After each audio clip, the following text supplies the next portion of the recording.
আসসালামু আলাইকুম সুপ্রিয় দর্শক শ্রোতা। আমি মোহাম্মদ মুজাম্মেল হক। দুটি কথায় সবাইকে জানাই সাদর সম্ভাষণ। আজকে পত্রিকা একটি খবর অত্যন্ত গুরুত্বপূর্ণ যে সুপ্রিম কোর্টের দুইজন বিচারপতির তাদের একটা রায়কে প্রত্যাহার করেছেন।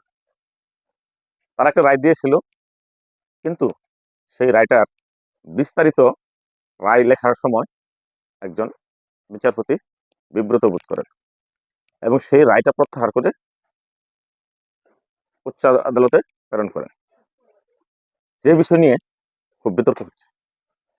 আসলে এটা একটা বড় ধরনের সমস্যা।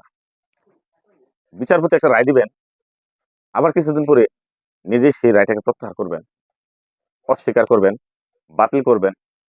এটা আদালতের প্রতি অবমাননা এবং আদালতের প্রতি মানুষের একটা আস্থা বিশ্বাস, সেটার আরো অবনতি।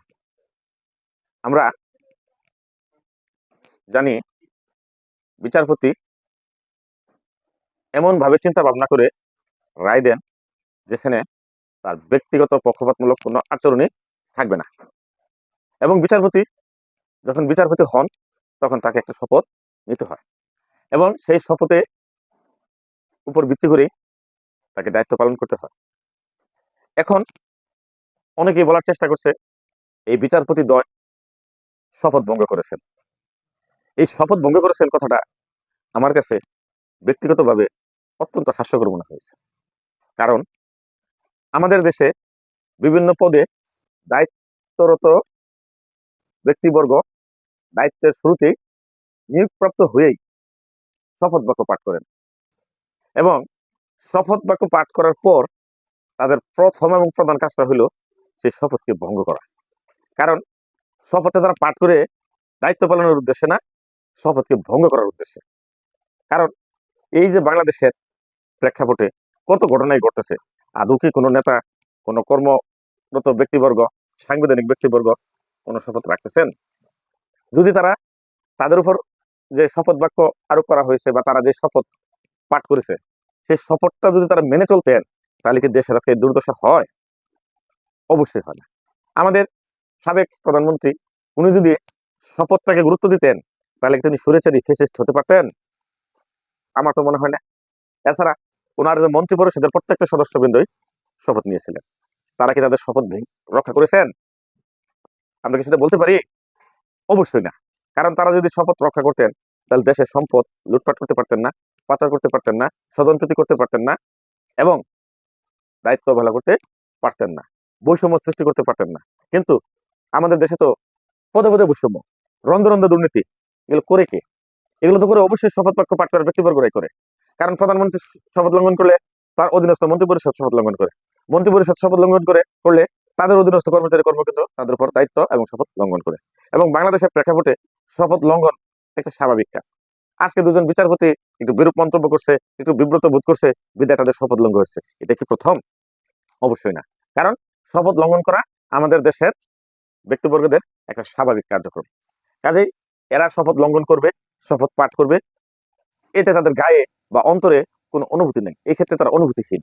কারণ আমাদের সাবেক রাষ্ট্রপতি, প্রধানমন্ত্রী যখন তারা শপথ গ্রহণ করেন বা করেছেন, তখন তো তারা দলীয় প্রধানমন্ত্রী থাকেন না, তখন সারা রাষ্ট্রের সকল ধরনের জনগণের প্রধানমন্ত্রী। কিন্তু আমাদের সাবেক প্রধানমন্ত্রী শেখ হাসিনা তো শুধু আওয়ামী লীগের প্রধানমন্ত্রী হয়েছিলেন।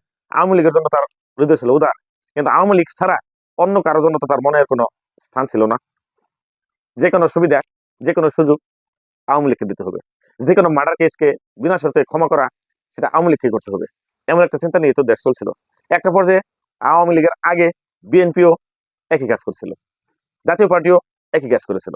কাজেই আমাদের শপথটা যতটুকু আমরা গুরুত্ব দিয়ে পাঠ করানো হয়, কিন্তু বাস্তবায়নের ক্ষেত্রে ততটা কোনো কার্যকারিতা থাকে না। কাজেই শপথ কয়েকটা শব্দ মাত্র, এটা কারো অন্তর অনুভূতি জাগে না। আর যাদের অন্তরে অনুভূতি জাগবে তারা ওই সকল শপথ বাক্য পাঠ করার সুযোগই পায় না, তাদেরকে ওরকম জায়গায় নেওয়াই হয় না। কারণ তারা শপথ ভাঙতে পারবে না, যেহেতু তাদেরকে ওখানে নিয়ে কি কাজ হবে? কারণ এই সকল ব্যক্তিগত বর্গের মাধ্যমে তো আরেকজন সুবিধা নেবে, লুটপাট করবে, স্বজনপ্রীতি করবে, দুর্নীতি করবে, টাকা পাচার করবে, ক্ষমতার অপব্যবহার করবে। একজন ব্যক্তি যদি তিনি মনের থেকে এই শপথগুলো পালন করে মানতে চান, তাহলে কি তিনি স্বজনপ্রীতি করতে পারবেন? আদিষ্ট হয়ে কোনো রায় দিতে পারবেন? মজুতদারি করতে পারবেন? কালোবাজারি করতে পারবেন? হ্যাঁ, কালো টাকাকে সাদা করতে পারবেন? পারবেন না। এবং ক্ষমতাকে কুক্ষিগত করতে পারবেন? পারবেন না।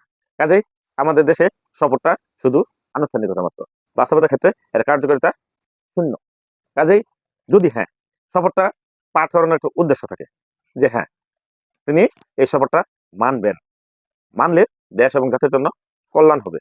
কিন্তু এই দেশ এবং জাতির কল্যাণ হলে দলের কি হবে, ব্যক্তির কি হবে, ক্ষমতা কিভাবে চিরস্থায়ী হবে? কাজে শপথ পাঠ করা হবে, শপথ ভাঙ্গা হবে, এইভাবে দেশটা চলছে, চলবে। তবে বর্তমানে যে আমাদের প্রধান উপদেষ্টা ডক্টর মোহাম্মদ ইউনূস, তিনিও শপথ গ্রহণ করেছেন। তিনি যদি প্রথম ব্যক্তি হিসেবে শপথটাকে পালন করে দেখাইতে পারেন, তাহলে হয়তো ভবিষ্যতে শপথ পালনের একটা সংস্কৃতি চালু হলেও হতে পারে। তবে বাঙালির মনে অনেক হতাশা ছিল, অনেক কষ্ট ছিল। হ্যাঁ, এই কষ্ট এবং হতাশাগুলো অনেকটাই তারা মুছে ফেলে আশা আলো দেখতে চাচ্ছে ডক্টর মোহাম্মদ ইউনূসকে দেখে এবং তার উপদেষ্টা পরিষদকে দেখে। তারা কি শেষ পর্যন্ত এই জনগণের আশাটাকে বাস্তবে রূপদান করতে পারবেন? তারা কি এইদিকে তাদের দৃষ্টি আছে? হয়তো আছে, সময় দেখা যাবে কে কতটুকু বাস্তবায়ন করে, কার কতটুকু অনুভূতি আছে, দেশের প্রতি কার কতটুকু দায়বোধ আছে, এটা ইন কোর্স অফ টাইম আমরা বুঝতে পারবো।